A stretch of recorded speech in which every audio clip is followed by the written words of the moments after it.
Tap into the psychology of engagement and more. This is where we talk about life, learning, and everything in between. This is the Lifelong Podcast, a show for those of you who love to ask why. It's because we're marketers. It's because we're coaches. It's because we're change makers. Each week, we dive into the big questions and explore the psychology of engagement with strategies, tactics, and special guests along the way. Now, here's your guide, the visibility hacking queen herself, Coach Molle. Hey, visibility hackers, and welcome back to this episode of the Lifelong Podcast. I'm your host, Coach Molle from visibilityhacking.com, and today we're talking about self-directed learning. Yes.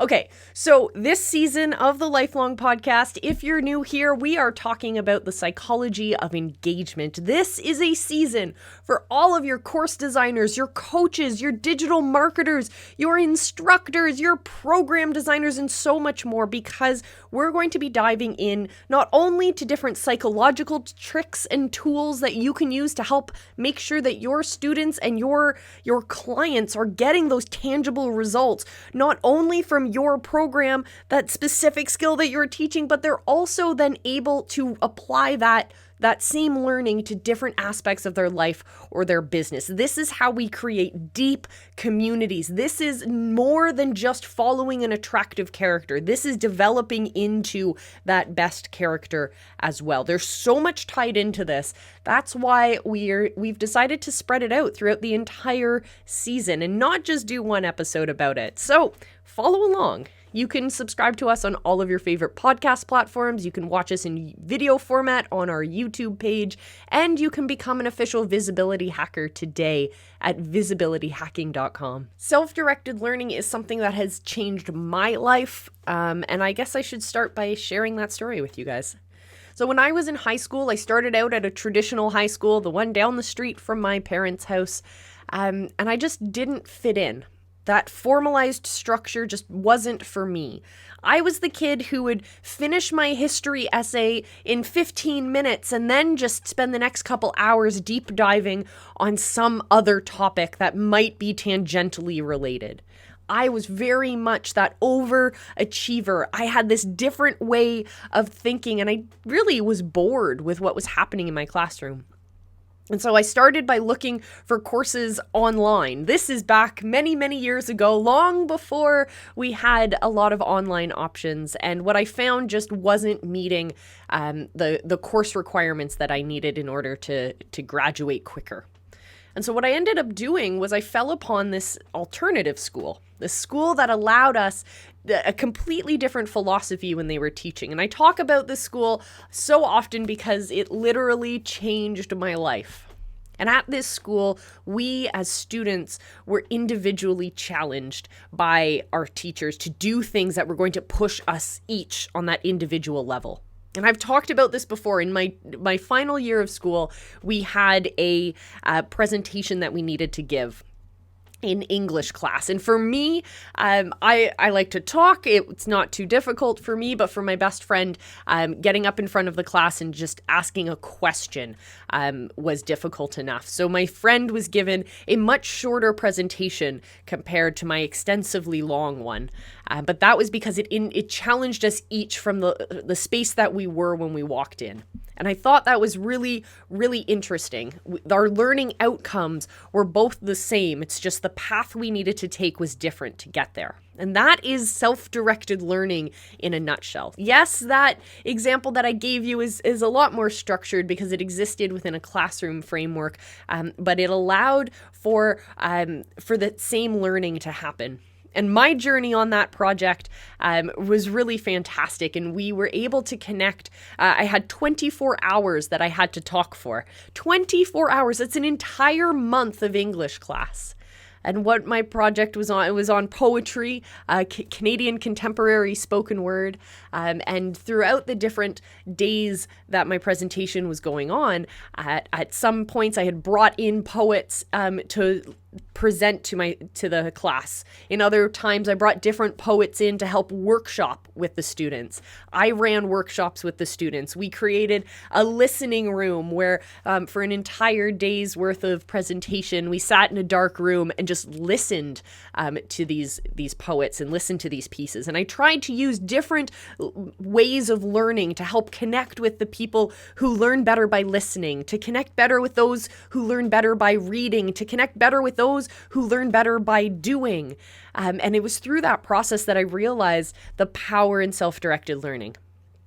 So we're going to talk about what we need in order to build a self-directed learning program, what we need to think about when we're putting this into our programs. We know that they are powerful. We know that when our students are inspired to make that change, if you work in the entrepreneurial space, these are the people you're going to find, the people who are determined and motivated to make change. And that they have recognized that they need to learn something in order for that change to happen. You and your program are the catalyst for that change in this person's life or this person's business. And that is a really important place for you to be. That is something you need to honor. And you need to honor that by knowing what the correct steps and pathways and things that you need to keep in mind to actually help your people achieve that incredible result. Are you ready?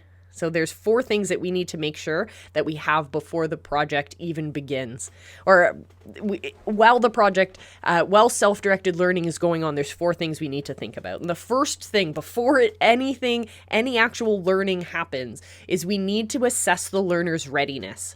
We're talking about that motivation. We're talking about them having that sense of autonomy. And I know I talk about autonomy a lot. It's the idea that our students are staking claim. They are having ownership. They have the ability to change the space around them with the skill that they are learning. When we are able to understand that our students are actually motivated to push forward, they have that self-discipline to be able to actually do that. They have the ability to communicate with us and to share what they are learning, share what they are struggling on, so that we can help them through that journey. Once we assess that this is the right fit for them, then we're ready to rock and roll.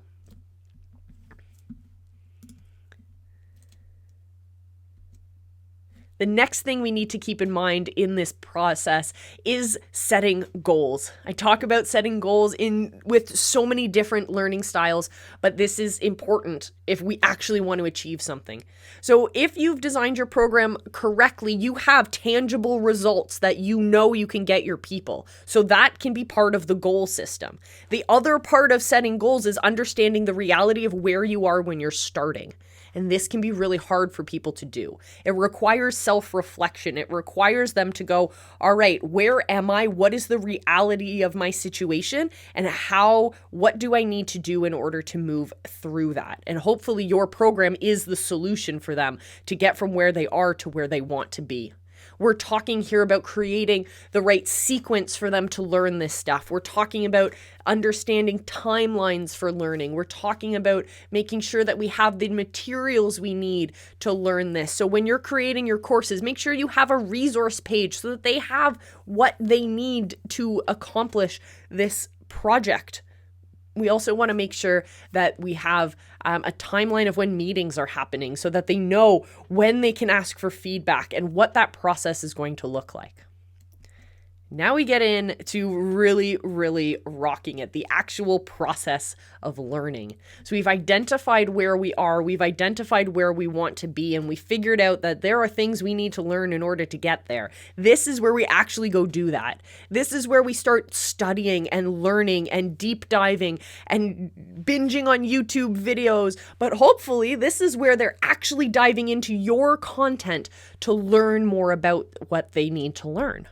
A great format as a digital marketer or as a course designer in the digital space, the greatest thing that you could build if you're creating self-directed learning into your programs is to build a resource vault.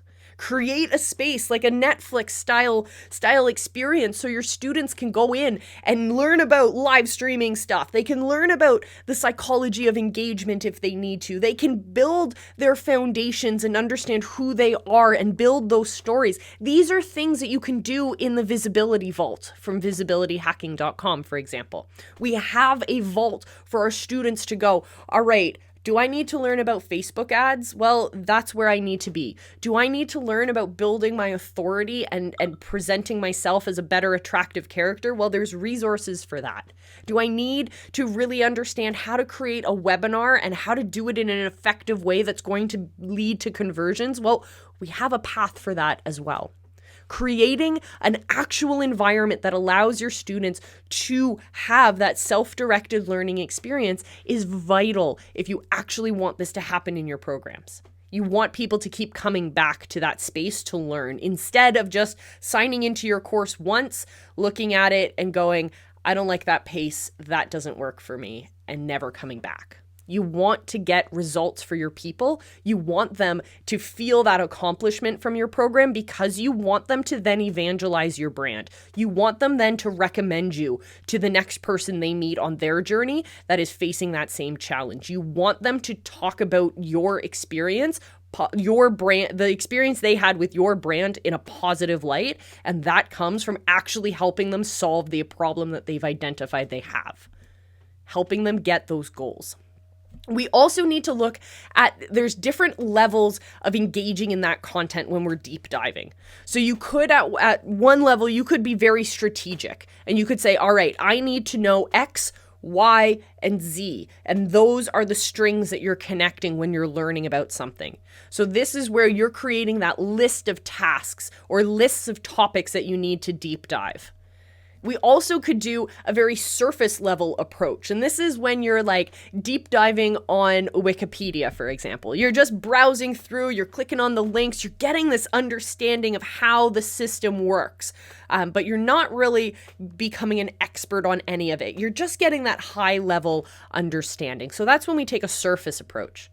But we can also do a deep approach and we can look at information in a linear fashion and we can say, all right, I need to know absolutely everything about this particular topic.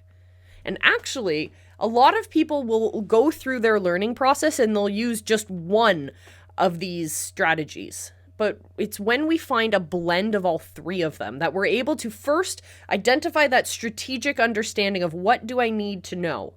Or you can do the surface level and you understand what is the basic information, what is the 50,000 foot view. Then from there you go, okay, strategically, these are the points of information I need to go much deeper on and then go deep on those. That's when you blend all three of those types of learning and you get really, you get the right kind of information that is relevant to you or for your students. They are able to get the information that is most relevant to them. So thinking about your course structure and the resources you're creating, think about, do you have that surface, do you have content that gives them that surface level understanding? Do you have content that allows them to understand the strategy of why you create the third point, deep dive resources on the skills that they need to have? I think of it like a Jeopardy board in many cases where you have the different columns, the different things that they're going to need to learn, right? The different topics. Some of them have a $100 value, while some of them have an $800 value, right? So the amount of depth of that knowledge. If your students are able to get a tangible result by just the $100 questions, by just getting that surface level understanding of everything, that's awesome. But the deeper you dive the information, the more specific it becomes. The better they get, the better your student gets at doing that task. If you think about it, if you think about your information in terms of a Jeopardy board, you can have students who come in who, I think I've mentioned this before, either this episode or a previous episode where we talked about having your tangible result being you can help people get more views on their YouTube page, but you have a student who's just starting their page, and then you have someone who's looking to really skyrocket what they already have built. So two different levels of experience, right? So you want to be able to create resources that are going to meet the needs of all of those students. Some students require deeper information than others. Thinking about a Jeopardy board is how you really make sure that you're filling in all of that information. So the last thing that we need in our self-directed learning program is space for an evaluation, a space where you allow your students to actually evaluate, debrief, think about what they've actually learned. Because when you do that, when you reflect back on what's already happened, you find that self-confidence in your skill and you say, wow, I started out here and now I've actually reached this tangible result. That's awesome. Now I can apply that learning moving forward. Are there things that I learned that can help me accomplish that next step that I need to take?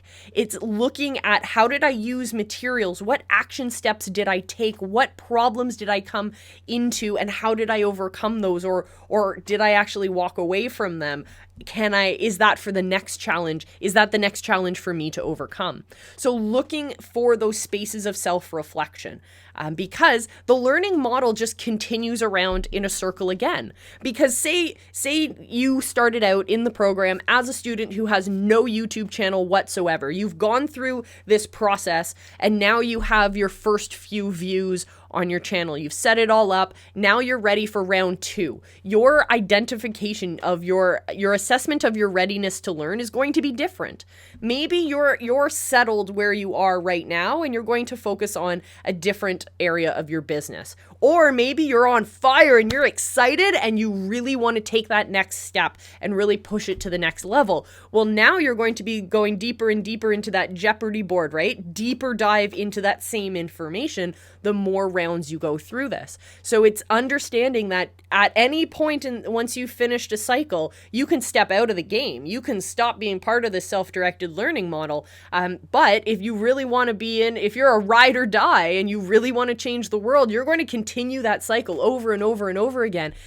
Always starting with understanding what are my motivations, setting those goals, going out and learning that stuff, and then reflecting back on what was it you learned and how can you move forward better. Keeps going. And it gets faster and it becomes a daily habit and part of a ritual for many people. So self-directed learning is so important, not just as things that we need to create in our programs, but also as a way for us as people who believe in self-development, who believe in pushing ourselves forward, in becoming the best versions of ourselves. We need to take on this model as well. So lead by example, my friends. Become the connoisseur of the self-directed model, and show your students that this is the greatest way to learn as well.